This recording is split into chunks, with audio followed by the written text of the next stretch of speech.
Olá, sou o professor Rafael e sou professor do curso de Resistência dos Materiais, que o nome já certamente te gera frio na espinha só de lembrar de cada conta, cada equação, um monte de números que a gente precisa encontrar ali, calcular, resolver para resolver, apresentar gráficos, enfim.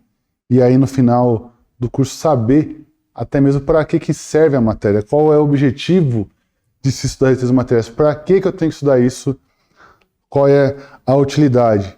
E a utilidade está em aprender sobre os diferentes esforços externos. Esforços externos são todos aqueles que vêm por ações, por solicitações que são geradas em uma estrutura.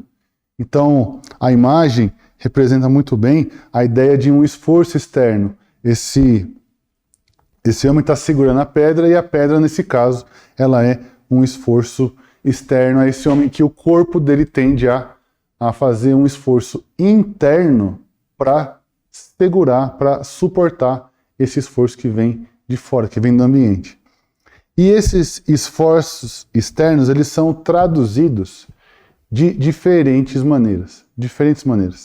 Como, por exemplo, tração, compressão, podem ser traduzidos também como flexão, flambagem e cisalhamento. Todos esses tipos que estão aqui são formas em que essas ações vão solicitar uma estrutura, uma viga, um pilar, uma laje, enfim, elementos estruturais basilares, elementares de qualquer sistema construtivo que você conheça. Então, como primeiro, eu gostaria de trazer tração. Tração é o mais elementar, o mais básico de todos. A gente percebe esforço de tração desde criança, quando brinca lá de cabo de guerra, ou até algo pendurado, né? Algo que está pendurado por uma corda, aquela corda está sendo tracionada. É uma força que vai tender a alongar, que vai tender a esticar um determinado material, um determinado elemento, seja uma corda, seja uma viga, seja um pilar, seja um barbante, seja um cabo, enfim. Todos esses elementos podem estar sujeitos à tração, desde que a força que ocorra ali gere alongamentos nessa estrutura. Um outro esforço muito comum é o esforço de compressão. Compressão é quando há encurtamento, encolhimento de um determinado elemento. Então, a mola aí, por acaso, né? A mola no exemplo, ela está num espaço, num tamanho, num comprimento real. Quando você encurta, busca aproximar seus dedos, o que tende a acontecer? Tende a acontecer que a mola encurta, ou seja, a mola está sendo comprimida. Compressão é um dos esforços mais importantes, pensando, por exemplo, em concreto armado.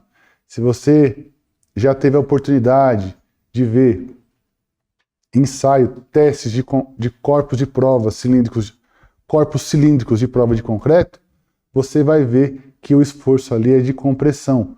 Concreto armado, ele tem uma resistência altíssima à compressão.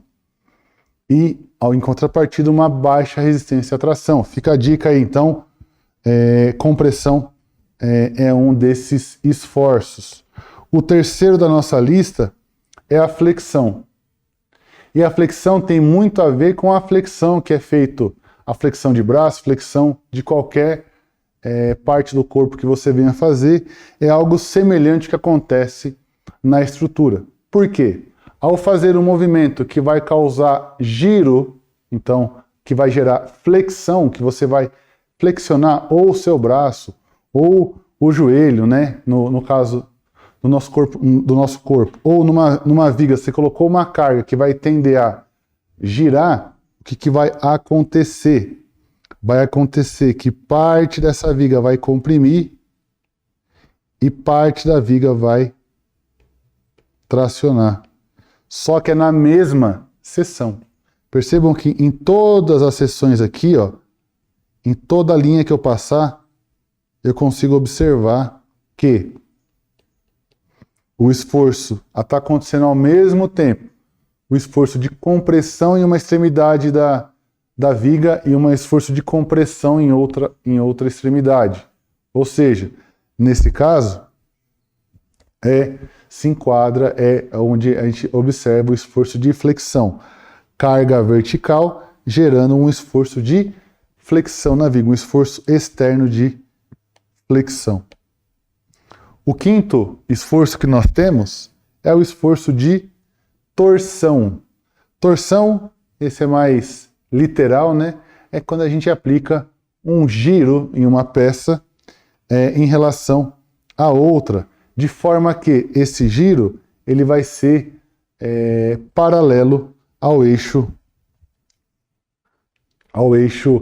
da seção transversal, tá? A torção é em relação ao eixo transversal, ou a força que você vai aplicar ali, ela vai estar perpendicular aonde você quer fazer esse giro.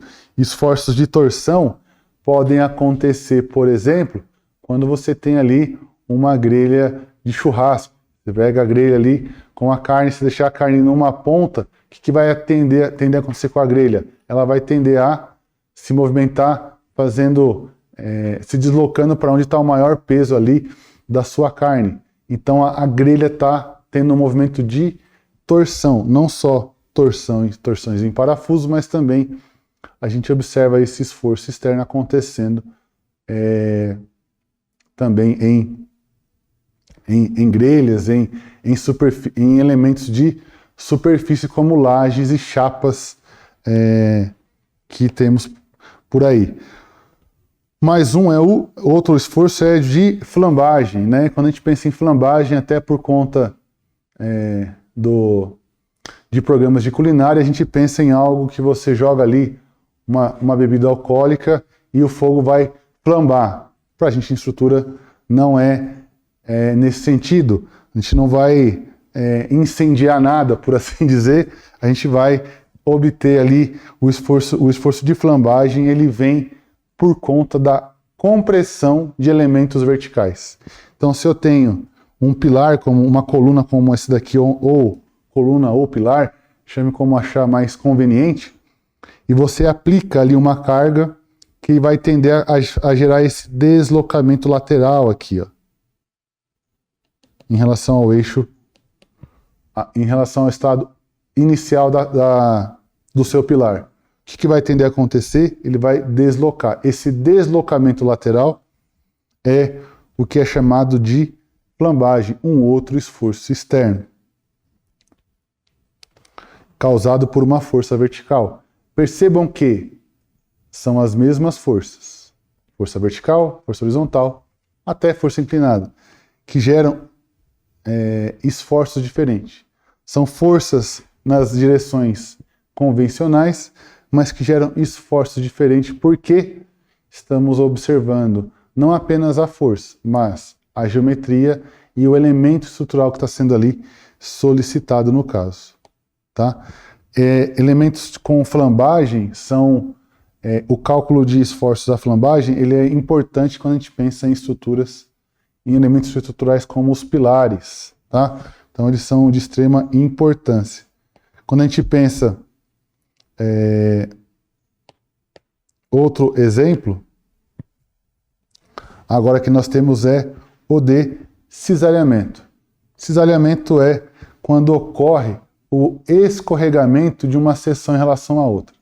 E eu sempre gosto de pensar no exemplo, você pegar uma manteiga, né, um tablete de manteiga, e você abre ali a manteiga, faz o corte e levanta, então corta ela gelada, você corta ela e segura. O que vai tender a acontecer?